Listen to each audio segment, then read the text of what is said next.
Inner wheel हे सामाजिक बांधिलकी जोपासत समाजातील गरजू व्यक्तींना विविध उपक्रमातून मदत करणारे सामाजिक आणि सेवाभावी महिलांचं संघटन आहे. आंतरराष्ट्रीय इनर व्हील या संस्थेची स्थापना 1924 साली झाली, तर डिस्ट्रिक्ट 317 या संघटनेची स्थापना 1974 साली झाली.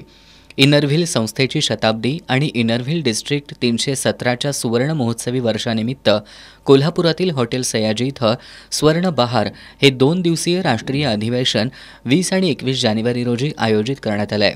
या अधिवेशनासाठी संस्थेच्या राष्ट्रीय अध्यक्षा प्रीती गुगनाणी यांची प्रमुख उपस्थिती असणार आहे, अशी माहिती डिस्ट्रिक्ट चेअरमन वैशाली लोखंडे यांनी दिली.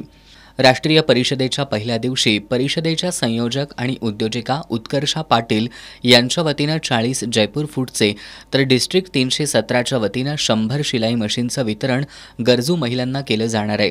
तसंच इनर व्हील सनराईजच्या वतीनं 50 तृतीयपंथीयांना मेडिकल किट, साडी, बांगड्या या वस्तू भेट म्हणून देण्यात येणार आहेत.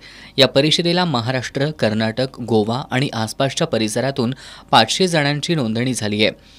पत्रकार बैठकीला उत्कर्षा पाटील, ममता गद्रे, वसुधा लिंगरज, रितू वायचळ, शर्मिला खोत, मनीषा जाधव, स्मिता खामकर उपस्थित होत्या.